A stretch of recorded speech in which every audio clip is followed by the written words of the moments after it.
I think that consistency requires being dynamic and making adjustments. But it really can come down to not overthinking it. We think that to be consistent, we have to always be motivated. We always talked about the luteal phase, like she was one of our lab mates that we couldn't stand. We just do what we can with fake Kelsey until real Kelsey shows up again.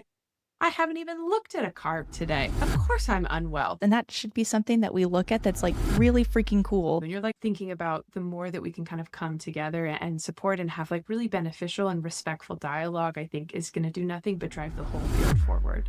Today, we're joined by an expert and an absolute light in the field of female physiology, training, and performance, who studies how women can train more adaptably, tune into what their bodies are capable of on any given day, and build strength, resilience, and confidence by working with their physiology and what their bodies can do, not focusing on what it can't do and its limitations. She has her master's in performance enhancement and injury prevention, her PhD in human movement science. She's a professor in the Department of Health and Exercise Science at the University of Oklahoma, and her research focuses on female athlete performance and training. Welcome to Wellness Big Sis, the pod, and our girl chat with Dr. Sam Moore.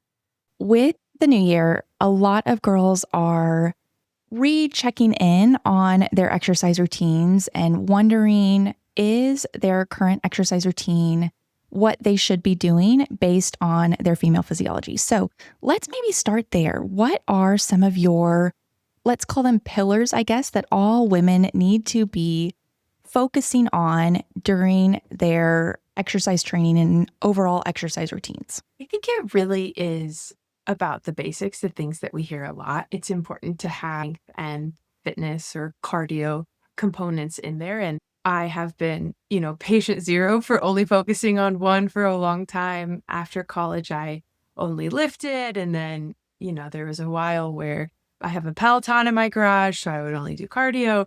But having both in there is really important when we think about the short-term benefits, but then also the long-term benefits. I think also we hear a lot about like the importance of consistency. I think it's an important message, and I agree. But sometimes I think that consistency, for me at least, it requires being dynamic and making adjustments. And so, when we think about consistency, it's not always, did I get 5 training sessions in this week? It's thinking about over a month, 6 month, a year, 5-year basis. Am I able to maintain these habits? And so life goes up and down, and sometimes you have to adjust what you're doing in the gym. Sometimes you have to adjust when you're going, how often you're going. And so I think, giving yourself some grace, but always having that kind of point of reflection of, how do I feel right now? What do I need to feel my best? And ultimately, like, that's what exercise is, right? It's for us to feel our best short-term and long-term. And so being dynamic about that and kind of allowing space for adjustment is really important. I also think that because I've been in and around sports and strength and conditioning for so long, I mean, both of my parents were collegiate athletes and All-Americans and coaches my entire life. And I, grew up in the gym. I sometimes take for granted talking about like training literacy and having self-confidence in a training or an exercise environment. And so I think that those are privileges that I have growing up in the family that I did, and with the activities that we had. And I started strength and conditioning when I was 12, I think, is when I learned how to do Olympic lifts. And so I think that talking about those things is really important. And so, it's things like finding the value of a group class and the community aspect of it. Like, we used to recruit so many women from burn boot classes or boot camp classes. And, one woman would hear about a study and then she would tell the whole class, and then they would all come in. And so there's virtual groups that you can do. But I think that finding the community and that is really important, but also finding the right practitioner. A lot of the people that I work with and people that I talk to are mostly strength and conditioning coaches from athletic environments, but the majority of my students want to go into, general population personal training or physical therapy. And so being the right practitioner, if you want to be a better volleyball player, you go get a volleyball coach. And for some reason, sometimes when it comes to exercise and training, like, we think that we don't need that, or maybe we don't see the value of it, or we don't know what kind of resources are out there. But, almost every gym has personal training resources. And it doesn't mean that you'll need a personal trainer forever, but I think that can be a really helpful way to build some of that training literacy, kind of understand the gym environment. Having someone there alongside of you to coach you is really important, especially, as your goals change throughout your life, and finding the right kind of coach and practitioner to guide you through some of those transitions can be really helpful. I love what you said that you're patient zero for yourself because I think it's helpful to hear someone who is such an expert in the realm of exercise physiology and training and female physiology and performance. And I mean, you're looking at and studying all of these elite athletes and the body on a deeper level. And yet here you are telling us that sometimes it really is that softer side of exercise where it is trying different things with your own body, experimenting, making sure you get the foundations of strength and cardiovascular training, but being willing to be adaptable. And sometimes, like you said, with consistency, sometimes it does help to switch it up, especially if you are getting tired of your current strength and cardio mix where you're like, you know what, I'm not looking forward to this as much anymore. That's going to hurt my consistency. Let me rethink how I want to split those ratios or go join that group class or do something like that to help with that consistency component that is a true pillar that I feel like a lot of us forget. We all think, especially as people are listening to a health and wellness podcast, they're like, okay, what can I do? How can I lift better? What about Pilates? What about all of these things? But it really can come down to, I guess, a gentler form of self-care and just putting in some of those pillars of strength training, of cardio training, not overthinking it, but thinking about what can you be consistent with. And like you said, giving yourself grace if you're not in the gym 5 days a week or 4 days a week because you are a student or you do have kiddos or whatever it is. But I love that when I ask a question about pillars and someone so involved in female physiology and training and performance gives an answer that really is indicative of the, I guess, more gentler approach and the softer side of exercise for us as women. I think also, we see it on all my feeds of, get fit and get tight or toned or like this and that, like I'm getting targeted ads, and, I understand why I would be the demographic for it. But, the mindset shift from when I retired as a competitive athlete was really hard for me. And I had to do a lot of reflection and understanding of what does my body mean to me? What has my body given me? And my relationship with my body and my physicality and things like that. I liked lifting a lot because I was good at it. So it's fun to do things that you're good at. But, I lifted to be a better volleyball player. And I didn't become a strength coach because I love to deadlift. I became a strength coach because my strength coaches gave my game back to me from the weight room. And so I liked that element of it and the problem solving part of it. But when I retired, it kind of became like, what does movement mean to you? And what is exercise to you? And so, like if there's days where I don't get, my 3 lifts in, but, I went and played open gym pickup in a men's volleyball league or joined a basketball game or had a competitive round of pickleball with my husband, like, kind of understanding it from the holistic view, I think for me and where I'm at in my life is important. So. You saying you were also being patient zero and being able to see what your body is doing given the different stimuli that you've placed on it, let's say from volleyball to Olympic lifting to all of these different things, it really is looking at how cool your body is able to adapt to whatever inputs you're giving it. I think that's been one of my favorite things is noticing I can improve in this certain variable if I alter my training in this way. Look what my body can do.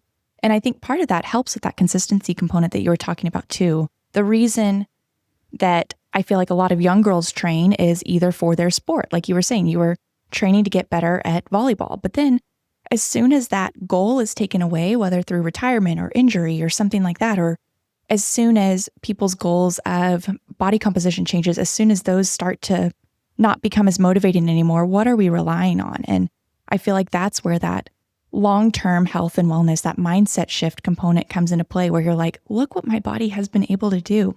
Look what inputs I can give it in order for it to do even greater things in other realms too. So I like the mindset shift. And I feel like that's super important, especially in the new year too, with everyone thinking about their exercise goals and being so motivated now.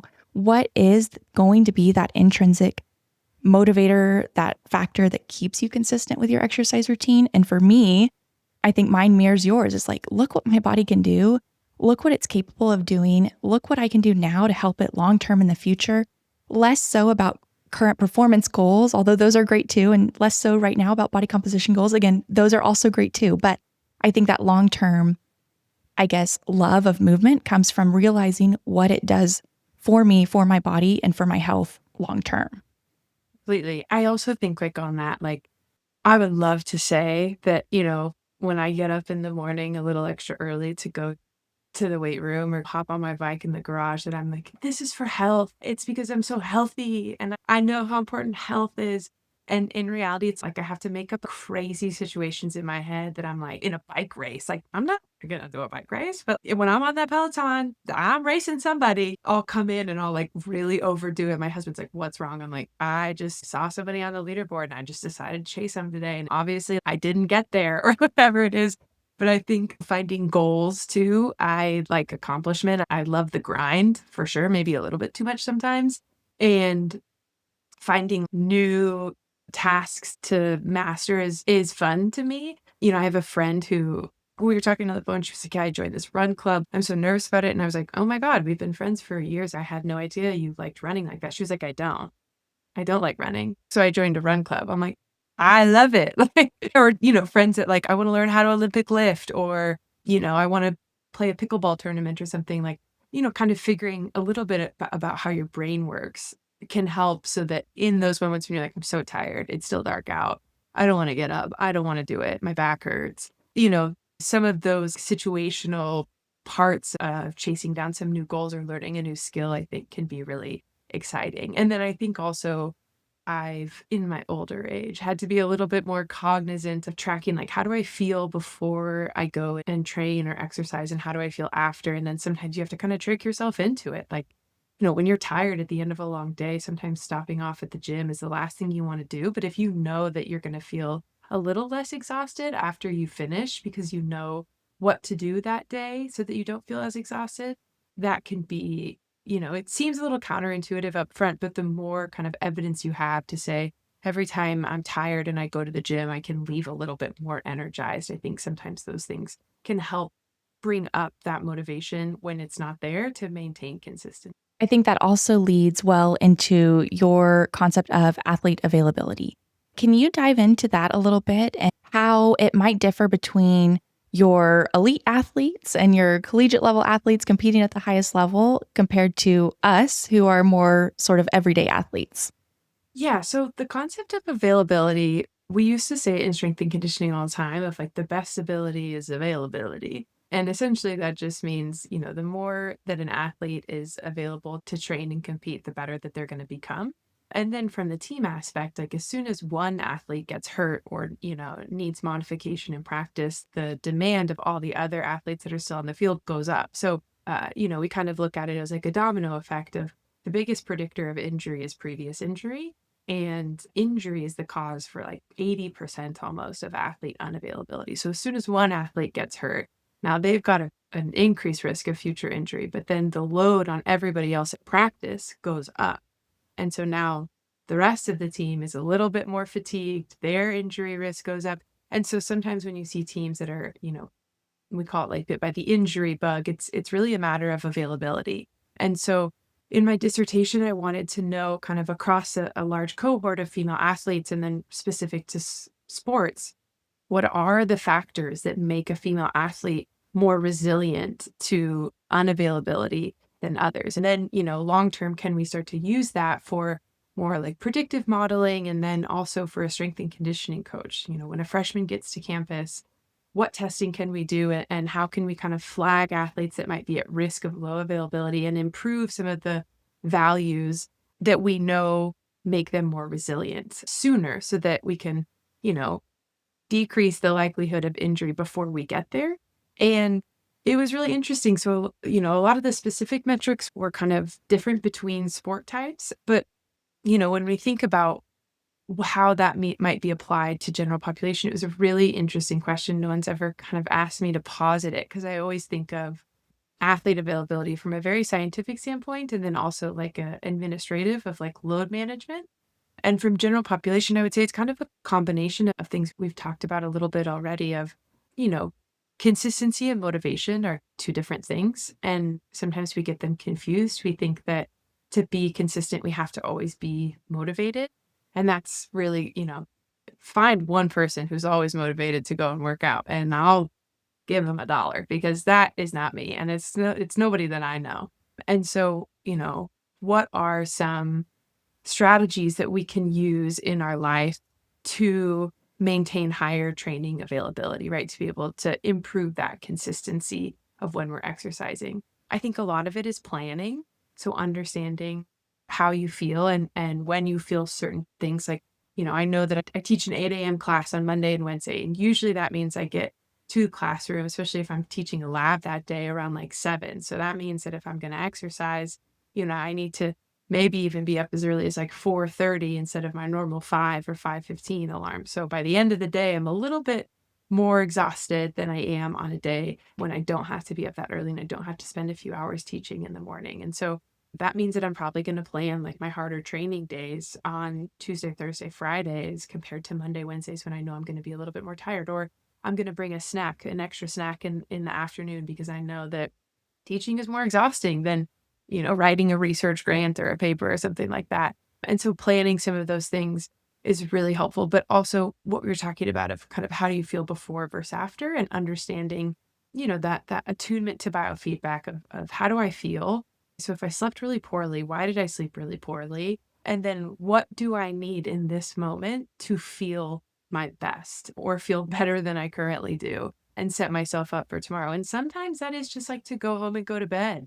Like there were days in my PhD where I was up so early in the morning and I had not a lot to give. And by the time the evening came around, the best thing for me to do was just go home and go to bed at 7 p.m. Like, it's that consistency requiring adjustment. But I think it's starting to kind of track some of those things of how do I feel? Why do I feel that way? And then how am I responding to these different types of stimuli, right? So, if I were to go home and do a 20-minute Peloton workout, how do I feel after versus if I were to go do maybe like a mobility flow session in my living room or a full lift, and how does my body respond differently when I'm in different states? And for me, a lot of it is based on my menstrual cycle. Like the week before I start my period in my mid to late luteal phase, it's rough for me. Like we used to make so many jokes in the lab at UNC. It was a almost all women lab at times. And, we always talked about the luteal phase. Like she was one of our lab mates that we couldn't stand. And for me, that meant that I needed to make sure that my water was really on, that I was getting some movement throughout the day. There's like a 4 to 5 day block where I just feel awful. And I might get one workout in that block, but getting a little bit more movement throughout the day because I know I'm not going to have the energy to go and do a really hard training session at the end of the day. So it is just kind of planning and being aware of how your body responds and then understanding as you go what things you need at different times. I like how you personify the luteal phase because I say in my back half, especially like you said, that week or a few days before, it's like, that's not real Kelsey. That's fake Kelsey. We just do what we can with fake Kelsey until real Kelsey shows up again and feels better after a workout. Yeah. That was me just last week. My husband was like, how did your workout go? I was like, terrible, but that was fake Kelsey. That's expected at this time. Yeah, I do the same thing. I'm like, well, if Miss Progesterone's here, like I'm gonna need to set my alarm an hour later. That is what I need, and I need a little bit more silent time. And I need, to not have an attitude with myself. I need to give myself a little bit more grace. I probably need to give a little bit more grace to people around me. But I think like so much of that is just tracking it, right? Like before I used to track my cycle, I would have guessed that like the worst time was during my period because that's what we're taught. And in reality, it's actually usually not. Like when you look at it from like an objective recovery standpoint. And so I think like the importance of tracking it, I also, when I was kind of younger in like my early 20s, before I started learning or reading about female physiology, I would have these like emotional breakdowns very consistently where I'd be like, I'm 24. I've got nothing to show for it. I've accomplished nothing in my life. I'm an embarrassment to my family.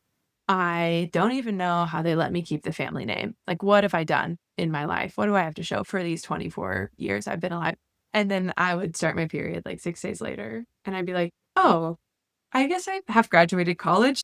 I guess I'm a good person. Like, I, try to show up for my friends or like whatever it was. And so, like, once I started to track it, I was like, oh, that's actually not me. That's not my feeling. That is my luteal phase when I'm having that. And so then it became this thing of like every time I would go to have this like spiral, if I've accomplished nothing in my life, I'd be like, no, no, you're going to revisit this in 7 days. And if you still feel that way, then we can take it to the higher ups and maybe talk to someone about but, like, right now, just give it a week, and you're probably not gonna feel like this, and it allowed me to regulate it to a level where, like, I don't struggle with that anymore, and it was just from tracking it. Yeah, it goes back to your giving your body grace because I experienced the same thing where I again, that's fake Kelsey that's saying those thoughts though before, it's like, this isn't actually me. There's so much negativity around that phase mentally for me. And then, you're Yeah. not recovering well with exercise. Your confidence is a little lower in your body and in your exercise routine. And so I think it's exactly as you said, like learning your body from that standpoint really helps with that consistency component when you're like, why did that workout feel like absolute crap? Why am I so negative? You can understand, oh, because my body's literally going through this right now. It's not that I just need to be lazy and veg, although maybe sometimes you do. And learning that helps with, I guess, understanding how available you are to show up for yourself in that way with exercise. But it's also like, okay, this workout might not feel the best after, and that's okay. I can modify and adapt and do what I can to show up for that consistency. The Peloton was huge for me actually because they had those like 5 or 10 minute workouts and it would be like, okay, Totally. let me show up for 5 minutes. And then it'd be like, you know what? We can add a 15. I feel like that's something that has really helped me is like, let me do one set of all of my exercises. And if I still feel like it, if it motivates me to continue, great. If not, no pressure. I can stop that workout right there. And the same thing happened with the Peloton. If it was like after 5 minutes, I was like, nope, not today. Then it was like, okay, you're good, Kelsey. Good job for showing up for 5 minutes. You know what? I actually literally just experienced that this morning. I've been pretty sick over the last couple months and I haven't lifted as much. And so, I've got some smaller mints at home. So I've been doing kind of like a circuit that I've been building up in volume. The last couple times I've done it, I'm like, oh my God, this feels awful. I'm sore the next day from a kettlebell squat. What's going on? Today, for the first time, I worked up to like 4 sets. By the third set, I was like, oh, I feel good. Maybe the hump is that third set. And once I get past that, I feel really good. So maybe that's my new bare minimum. I need to do at least 3 sets and then make the decision. If I still feel awful and this is going to put me further in the tank, call it a day. This morning, I feel a lot better. I can go heavier. I can do more. Through all of this, I think it's really cool just to hear someone who has all of this background and knowledge to realize like it still takes experimentation and that never stops. And that should be something that we look at that's like really freaking cool that we're learning something new about our bodies every single day. And there's different tools and different ways we can look at our bodies through certain lenses and look at our training through certain lenses in order to try and help it in a certain way, but that we're constantly sort of evolving based on just who we are as people, but then also obviously our female physiology too. Like we're never this static creature, I guess, that the same thing is going to work for us all the time. We have to be adaptable, and it's really good to be adaptable because I've noticed with my body, if I stick to, let's just say 3 days of strength training, I love hill sprints, 2 days of hill sprints or whatever it is, all of a sudden I'm like, you know what? I'm getting tired of this. Let me switch. I notice my body responds better to that switch because there started to be a little bit of a plateau. And so I feel like it's this nice fluidity that we can work with within our exercise routines and giving ourselves grace and not being so regimented with it all the time. Couldn't agree more. And I also think for me, what I need for my body has changed, right? So, like when I was a collegiate athlete, I needed my body to jump high and hit the ball hard and run fast. And, for a long time, my body was what got me opportunity. It got me a college scholarship. It got me, the ability to travel and to meet all my friends and do all these things. And then, when I had to retire, it was figuring out, okay, what does my body need from me now? What do I need from my body? And, you know, kind of changing that mindset to think of my body a little bit more as like a vessel. And then going from being a strength and conditioning coach where you're on your feet and you're moving around and you're doing demos and things to being a PhD student was really challenging because you're not taking nearly as many steps every day and you're not in a weight room and you're sitting at your computer for a long time in a way that I had never experienced before. And so figuring out like, okay, well, now it's my mind that is getting me places and opportunities. And so what does my body need when it's not kind of my only priority anymore? That was like a really unique challenge because then, it becomes like, oh, my body hurts and my body is tired. And I sat at my computer for 15 hours today and wrote my dissertation. Like, how is that even possible? And so figuring out, to your point of like being really dynamic and flexible, of not just, like moving or like, kind of changing the training, but also being cognizant. Like for me, I probably should be a little bit more aware up front. Like I'm like, I don't know why my back has been hurting for a year. I have no idea. So sometimes I like really have to like suffer the consequences for a while before I'm forced to adapt. But yeah, I think that part's been really interesting for me in a way that I wouldn't have predicted that that was something that I had to kind of work through and work out during my shift of going from coaching to research. I love how we have similar views on what our body is and what our brains are used for, and think about that deeper purpose as what does movement and what does all that goes into movement, even if it is sitting for absorbing information for your PhD, or you were looking at it from volleyball. I look at it even from a physical therapy standpoint.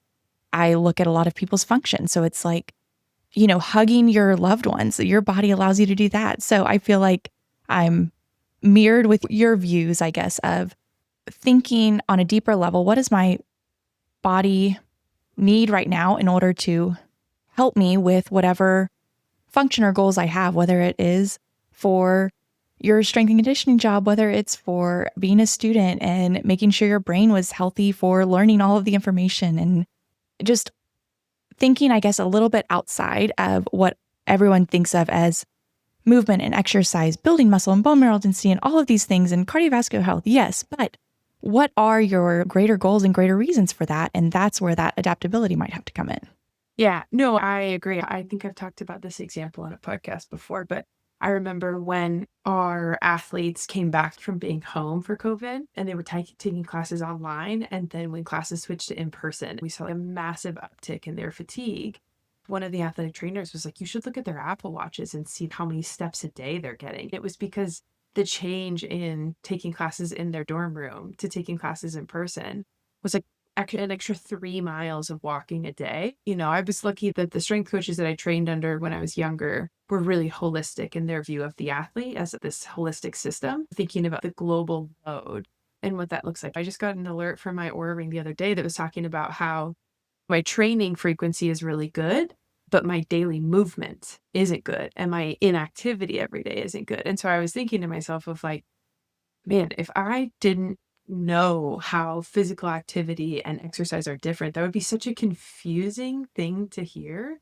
But it makes a lot of sense of like, yeah, I can get up every day a little extra early and do a bike workout or stop by the weight room. But, am I going to make 20 minutes a couple times in my day to go for a little walk around campus? Like, you know, maybe not, but probably should think about it. So, yeah, I think looking at the body as this holistic system is really important. So you've mentioned, and we've talked about the menstrual cycle earlier, but I think you have one of the, I guess, most unique and really one of the coolest views, I think, on learning about the menstrual cycle and maybe making it a little bit more fluid versus very specific phases that you look at it. Can you dive into that a little bit? And then how our exercise and training and what we think about might evolve over that fluidity of the menstrual cycle? Yeah, I think part of it came from I had questions about when I was training my female athletes compared to my male athletes, and I felt like their adaptations were different. And originally, it started particularly around puberty of how my female athletes were responding to puberty and training during puberty, and my male athletes and the timeline seemed different to me. And so I started to look into it. And I think, this is I don't have to tell you this, but it's a quite contentious topic, a controversial topic. And I think that's because it's really hard to describe the nuance when we're just, in like a 180 character tweet. You can't really convey, a decade of experience into one little tweet or a tweet thread. But I think it comes down to like, what's the goal?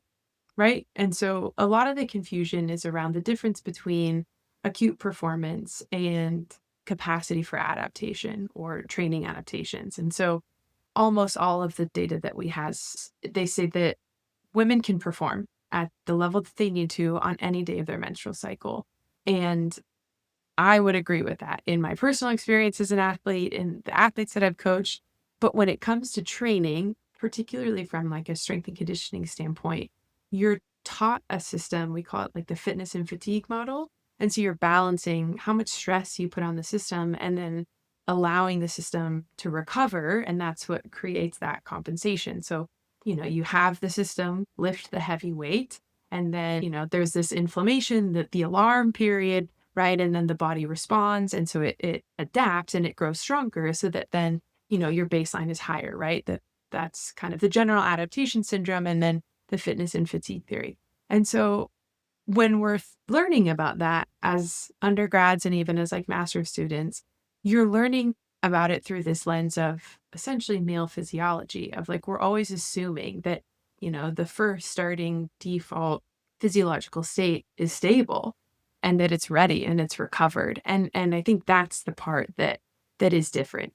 There's a lot of direct and indirect effects of female sex hormones, but it's that capacity for adaptation that can change. But I think even within that, it's very nuanced in terms of like, again, the global load. So when we're talking about changing our training across the menstrual cycle, there's two kind of ways it's been evaluated in research. And the first way, the more common way, is changing frequency. So training more frequently in the follicular phase and then lifting less frequently in the luteal phase has shown greater adaptations of hypertrophy and strength outcomes.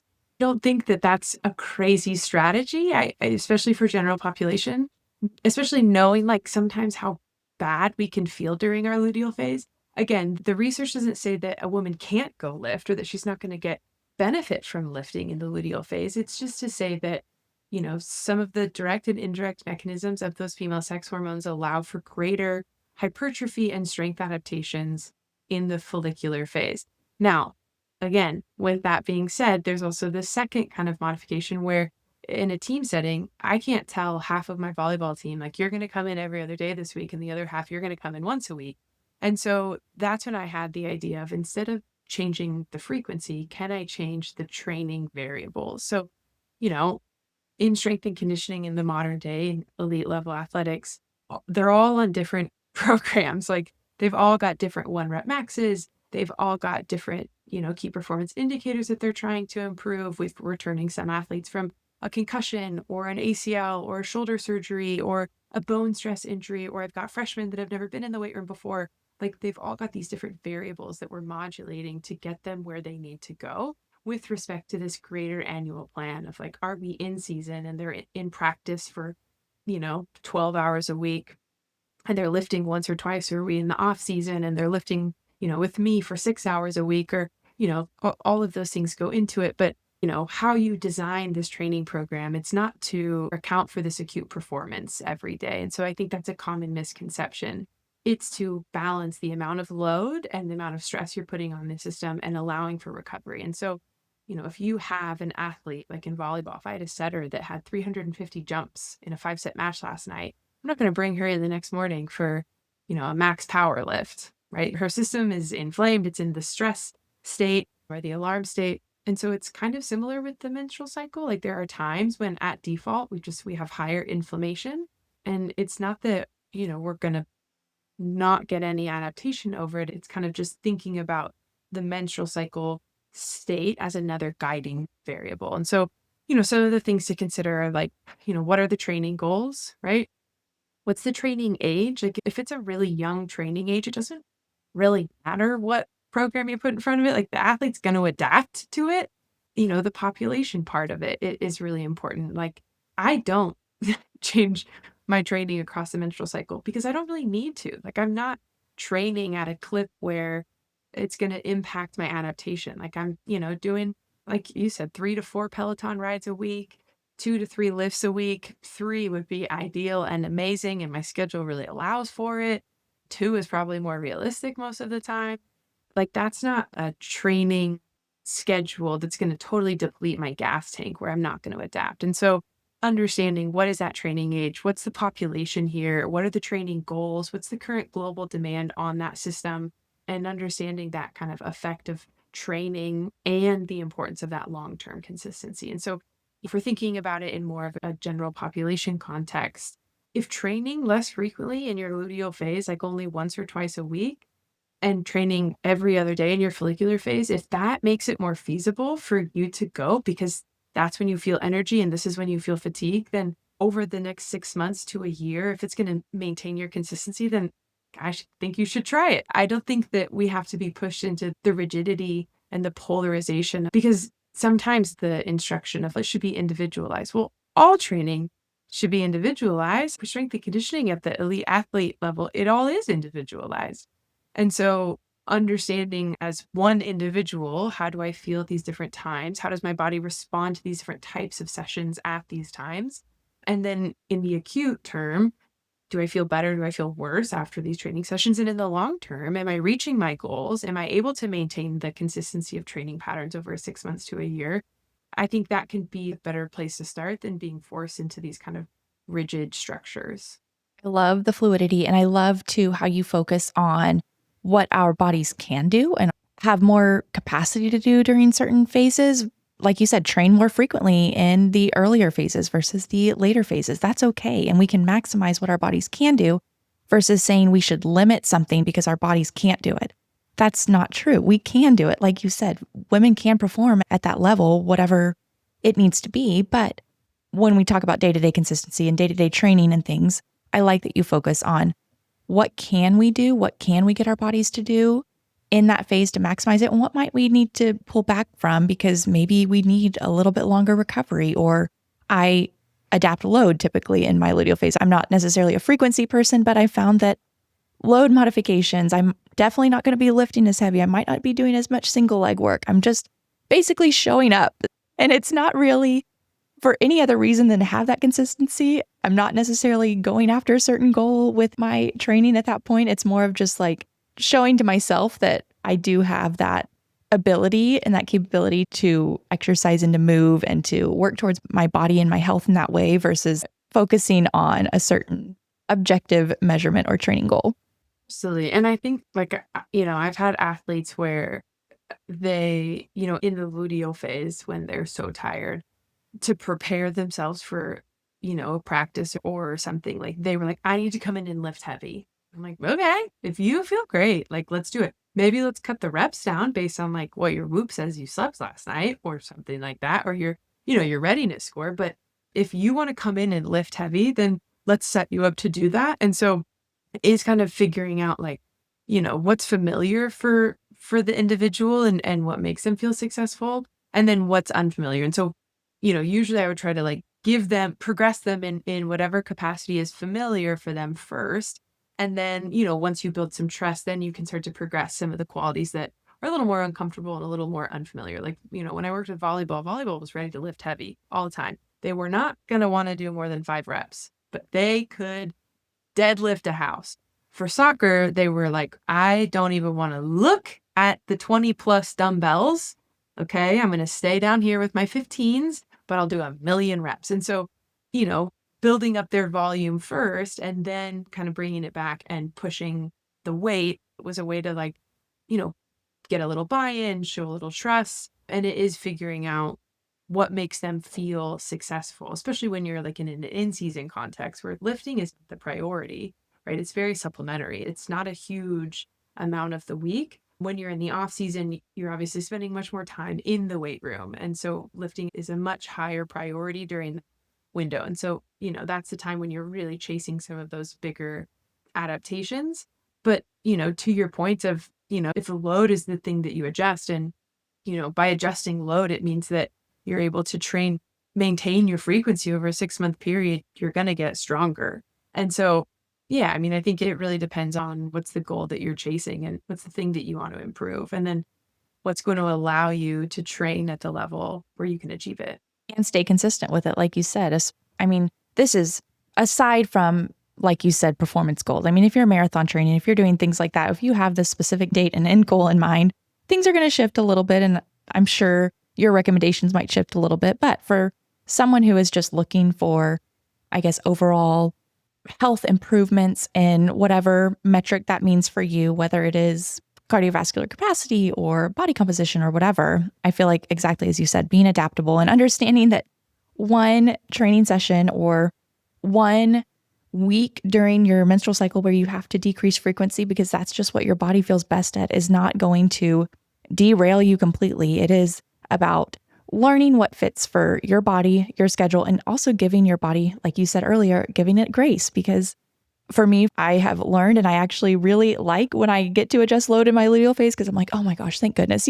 It's sort of this time where I can just focus on form or some of the other qualities where I've learned to give my body grace, even if I can't go as hard as I do in my follicular phase. So that's been a learning process for me too. For sure. And I think like there's also a number of people, and I think there are times when I definitely fall into this category where like maintaining the frequency is like a matter of like mental health. Like that's my mental health break for the day. I'm gonna go. Nobody can text me. Nobody can call me. Nobody needs me. I don't have to be social. I don't have to do chats. Yeah, used to live here on campus, and then I was like I don't want to be Dr. Moore for like an hour. Like I just want to be another person at the gym. And so, I go to a gym off campus now and it's great. Like I go really early in the morning, I can go whenever I want, and it gives me kind of that break. And so, there are times when being able to maintain that consistency and like go in on my luteal phase maybe and lift heavy and like do my program and feel really good about like checking that box today. Like it is being dynamic and figuring out what you need. And I think also, I have been training for a long time, but that's a big part of it too, of like, the longer that you've been training and the higher level that you're at, which I would not say I'm at a high level at the moment, it's gonna, some of those smaller tweaks and variables are going to be required. So, when I'm working with general population, I usually would say, like, I don't think it's necessary. It is dependent on how you feel and what you need. And sometimes working with those higher level athletes that have been training for 20 plus years, like they're so close to their athletic ceiling of what their body can ultimately do that sometimes some of those smaller tweaks make really small changes that make a big difference in the scheme of their sport performance in their career. Let's bring it back to the familiar versus unfamiliar. I feel like a lot of us are familiar with some of the typical mantras that we hear that we are now realizing are based on the male physiology versus the female physiology. So, thinking things like fasting and intermittent fasting and cardio for fat loss, I'm doing in air quotes as cardio burns fat, those sorts of things I feel like have been based on a physiology that is different than ours. And a lot of girls, I still feel like, look to those mantras and those ideas for reaching different body composition and aesthetic goals. And I guess just to standardize language, like you said earlier, like this toned look, let's call it, increasing muscle mass and decreasing fat mass, because I feel like that's what a lot of people are after if they have body composition goals, or at least the everyday athlete is after when it comes to body composition goals.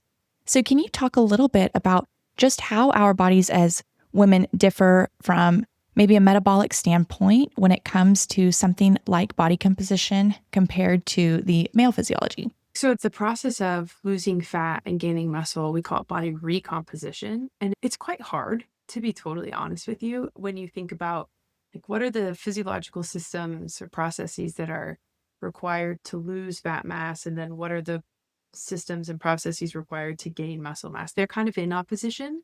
And so it is challenging. It's a challenging thing to do. And that's why sometimes looking at it through too small of a lens, timeline wise, can be difficult in what we see. And I think we see it play out in person is that female systems, bodies are more sensitive to low calorie intake. And so looking at energy availability and the threshold at which we see kind of hormonal dysfunction happen, because we know now that REDS, relative energy deficiency in sport, this mismatch of calories in and calories expended, it can happen to male and females. And there's health consequences and performance consequences.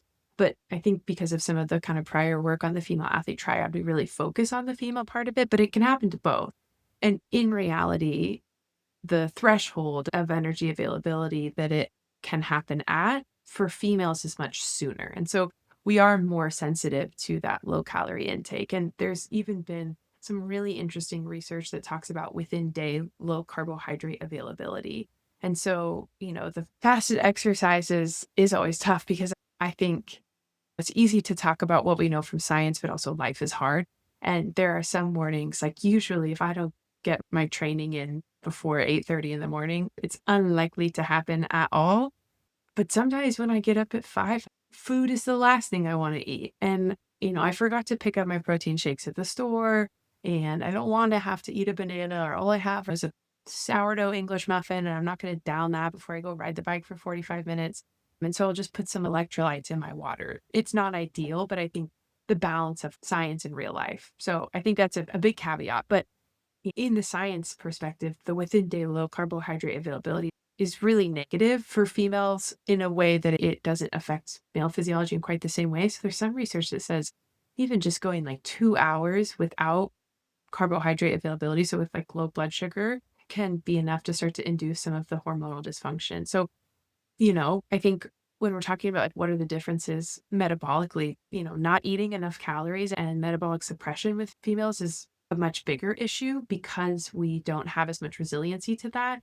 The carbohydrates. So like, I grew up as a kid in a time of like a very anti-carb life. It was like, I think it was like the Atkins diet or something like that. There's like no carbs. And now it's keto. And we know that females respond differently to keto than males do. And the importance of carbs is huge. Like, it's something like I have to tell my husband about all the time. Like, even just the other day, I was going through my day. I got this massive headache at 2 p.m. I had to take a second, lay down on the floor. I'm like, what is going on? Why do I feel like this? I'm like, oh my gosh, I haven't had a carbohydrate since 6 a.m. What am I doing? It just sneaks up on you. And you're like, I haven't even looked at a carb today. Like, of course I'm unwell. That's my fuel and my energy. And I also think like right now, there's so much content out there about women specific this and female focused that. And I think that it really shows how desperate we are for information because so many women have this shared experience of like doing this thing that we're taught is supposed to, help us lose weight or gain muscle or feel better. And it doesn't work for us. And it is because a lot of it comes from research on male physiology. And so, you know, this kind of push pull of like, there's a lot of influencers putting out content on these things. And, I think sometimes you're like, oh, maybe we could like discern that a little more, or like add a little nuance.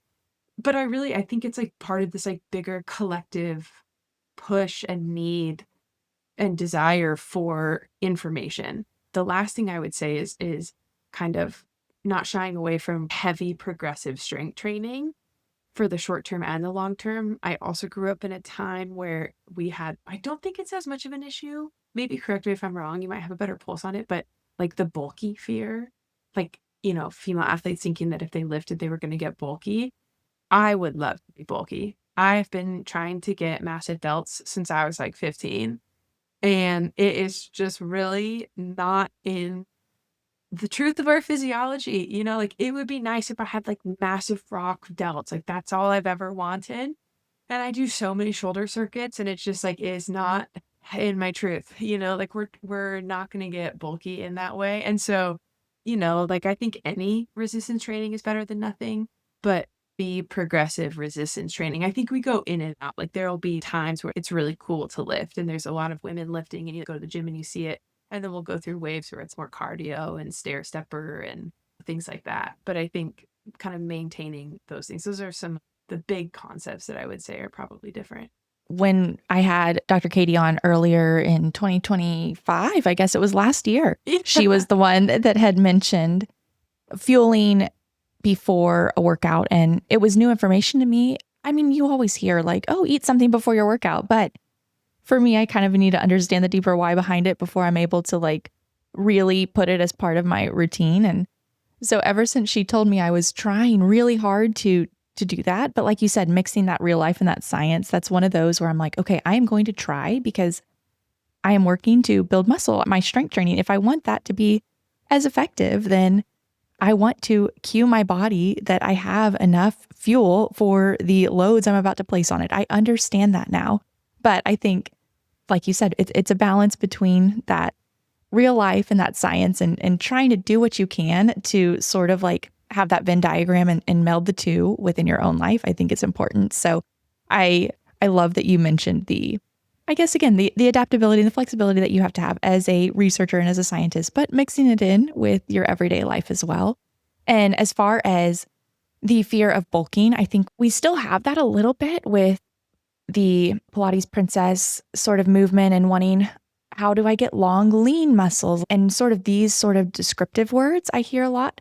I don't think there's as much of a fear of bulking. And I was just talking to a physician yesterday who works with a lot of patients in menopause. And I feel like that stage of life, she's having to work against a lot of the cardio machines. I mean, there's still a gym here that, the women's side of the gym has treadmills and bikes and up to 20-pound dumbbells. So we are still working against that. But I do feel like, and maybe this is just me and the people that I love that listen to this female health and wellness specific podcasty type of stuff, I feel like that narrative is changing and people are understanding the long-term benefits of weightlifting and of strength training. Like you said, how purposeful you have to be with your nutrition in order to get bulky and get that sort of bodybuilder competitive physique. I have a brother-in-law and sister-in-law who compete in that way. And the precise nature that they have to do things at and the amount that they're tracking things, like it is insane. And so I feel like we're moving away from that, like females scared to get bulky.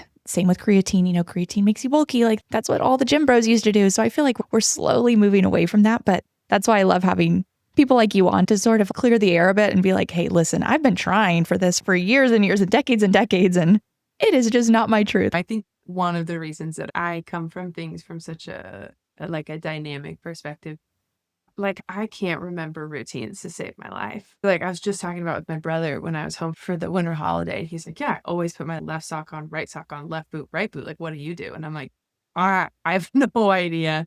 I would assume I probably do it differently every day. And he was like, that you're a psycho for that.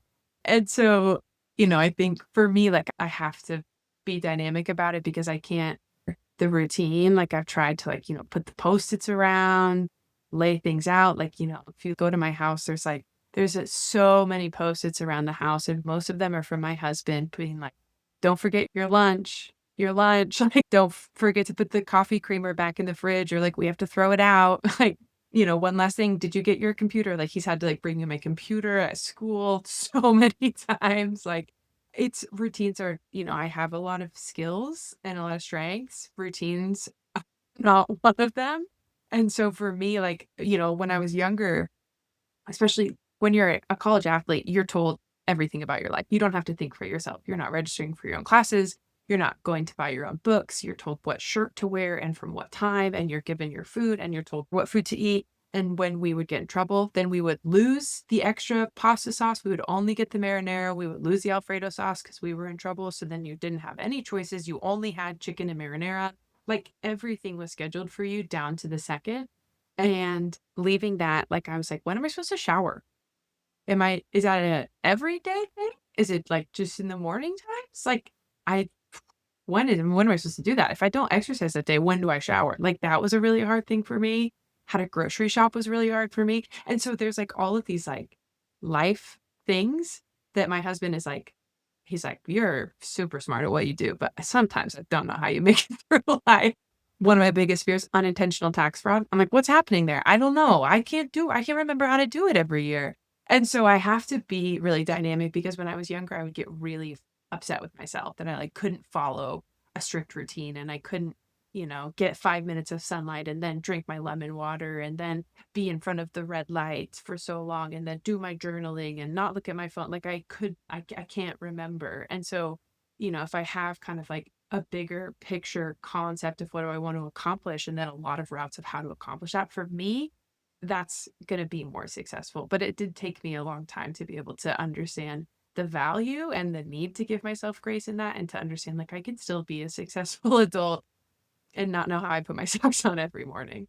I think that's a good take home message anyways, is like just all of those like extras in the regiments with all of the routines and doing what we think we should be doing because that's what is aligned with our female physiology and what all of the experts are saying. And we got to get in the sauna and the red light and the sunscreen and like you said, the screen The time. biohacking. Yes, The screen.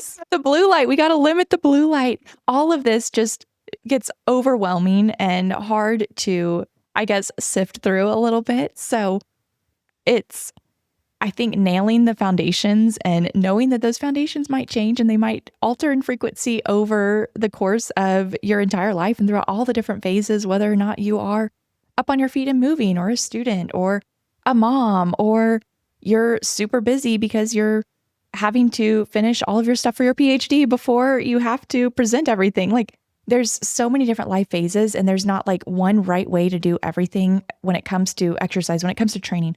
Our menstrual cycle, my menstrual cycle is different than your, like, we don't follow the same exact pathways. So I appreciate all of the education, and I'm part of it, like learning about the female body and the female physiology. And I appreciate all of the education that people are out there pushing. And like you said, all of the influencers and different things, like, I can't frown on them because I feel like it's pushing curiosity forward, and we're pushing different things forward and pushing the whole field forward to find out new things about our bodies every day, especially since this is a not new field of research at all, but we're learning new things about the female body every day. And so I think constantly being adapting, there's a good skit, like a video on YouTube. I'll have to link it below because it's really funny, but the egg, like thinking about how eggs have been viewed throughout decades. And it's like in the 60s, don't eat eggs, it raises your cholesterol. And then someone walks through the door from the 70s. I'm from the future. Don't eat the yolk, only the egg whites. And then someone walks in from the future. Never mind. We now know about good cholesterol and bad cholesterol. So there's this whole sort of like skit with the egg. But I feel like that's just the human body in general. There's all sorts of things that are going to evolve over our lifespan, which is so freaking cool. And if we can view it as that way, if we can view it as cool rather than like a routine that we have to follow, I think that'll benefit us greatly in the long run for sure. I couldn't agree more. That's one of the reasons I feel so lucky to get to be a scientist, is like we get to go figure those things out. I think if I had one dream for the female physiology community, like it would be maybe if we could think about like assuming good intent. It feels like so vicious sometimes. And, as an early career researcher, like it's a little scary. It's a little terrifying of like, man, if I don't have all the money in the world to do the perfect study, like, am I just going to get like trashed online or something? Like, and I think there's so many questions to answer. And I think there's so much value in it that, creating that space and like looking at it through exactly the lens you're talking about of like, this is exciting. And like, yes, there have been people who have done so much important work before us, but science is an evolution. It's like, you're always kind of disproving yourself and you're letting the data show you, what the next step is. And so like looking at it through this lens of like, this is really exciting. And what an incredible time to be in this field when it is blossoming so quickly and there are more resources and more opportunities than there ever have been. Thinking about the more that we can kind of come together and support and have like really beneficial and respectful dialogue, I think is going to do nothing but drive the whole field forward. I'm grateful I get to speak to people like you and learn from you guys because I completely agree.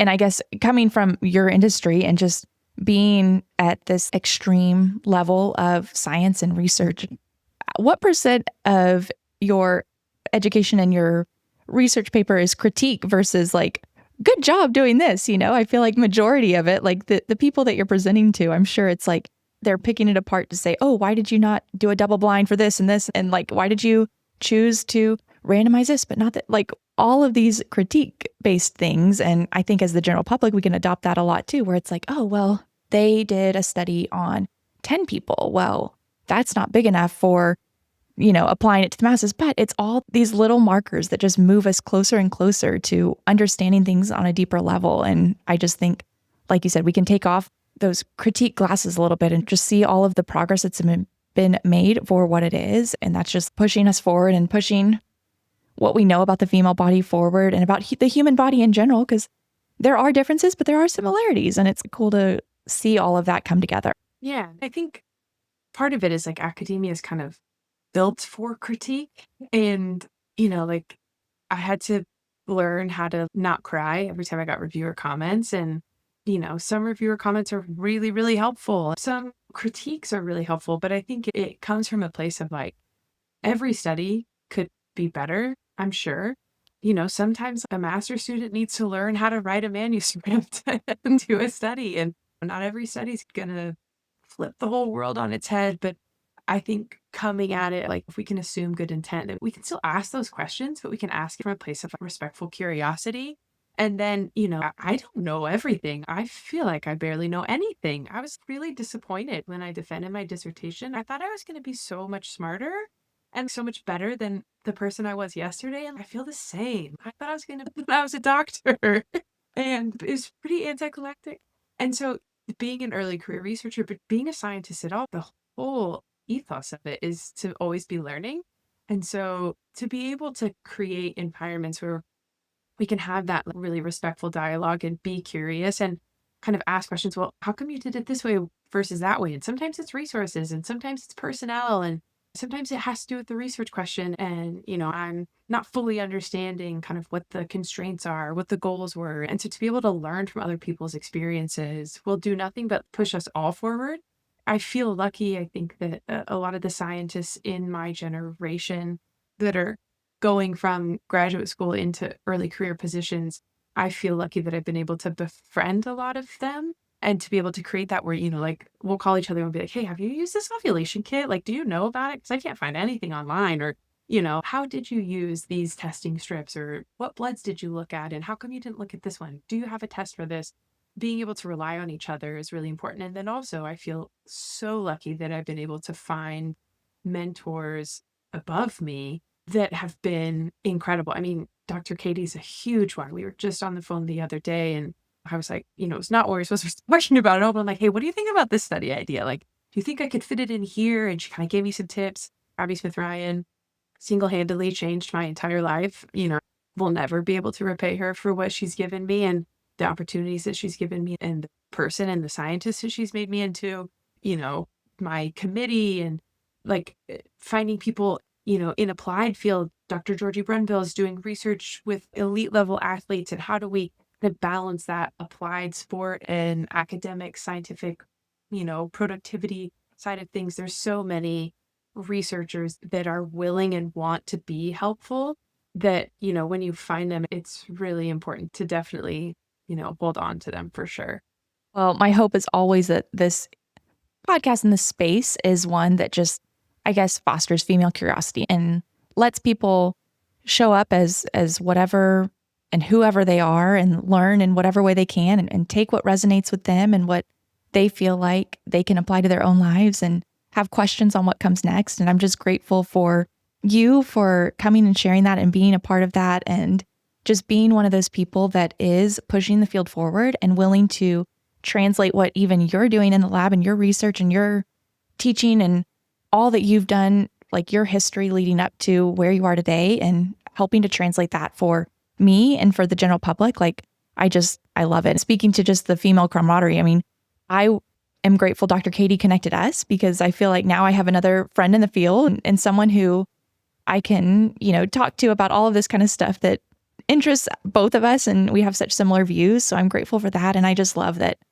Yeah, there's just so much interconnectedness and being able to have the science, but also the real life, melding the two, and then also being so integrated within the female just science community, whether that is through research or more of the application based in the physical therapy world or the strength and conditioning world or whatever it is. I think that you deserve a huge pat on the back and round of applause because I don't think this is an easy thing to do.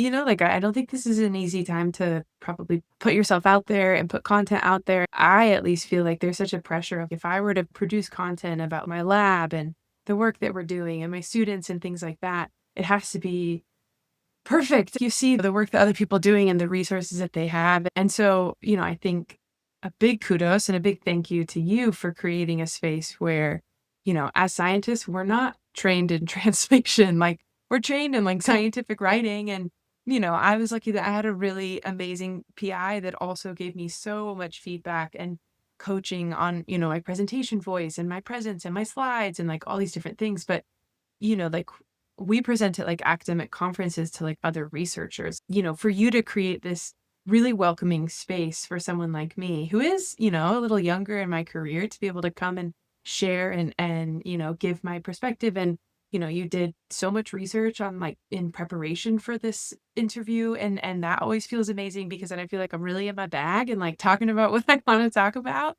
And like your questions were really thoughtful. And like I was saying earlier, like you asked me questions that I've never been asked before. And they really made me think in a totally different way about how I'd apply my work to different populations. Yeah, I mean, I thank you. I'm grateful that we do have these spaces because it's important. I think, for me, translation is definitely the part I love the most, even though it's the part that like we probably get the least amount of time to do, like in the classroom teaching. And so, any chance I can do it is amazing. And I definitely didn't make it easy on you.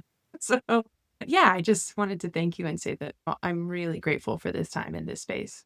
Well, it's fun for me. It's hard in its own way, but I'm sure that you feel the same with some of your research where it's hard in the most beneficial way. And I think what makes it hard is clickbaity terms. Like there's so much black and white, and trying to fit in that space to allow everyone really doesn't attract people as much as saying, women don't do this, or you should never do this. So it's harder to balance wanting to reach more people with this sort of education, yet not trying to say that there is this right 100% of the time way to do things and wrong way to do it 100% of the time. It's that black and white that people want, and it's that black and white that gets people to click and view. And it's hard Totally. existing in that space a little bit, but we're trying it. We're trying to make it work. And there's people that are getting benefit from having so many of you guys on. And I'm just grateful that you guys are willing to take time out of your day to come and share all of your expertise with us. So thank you.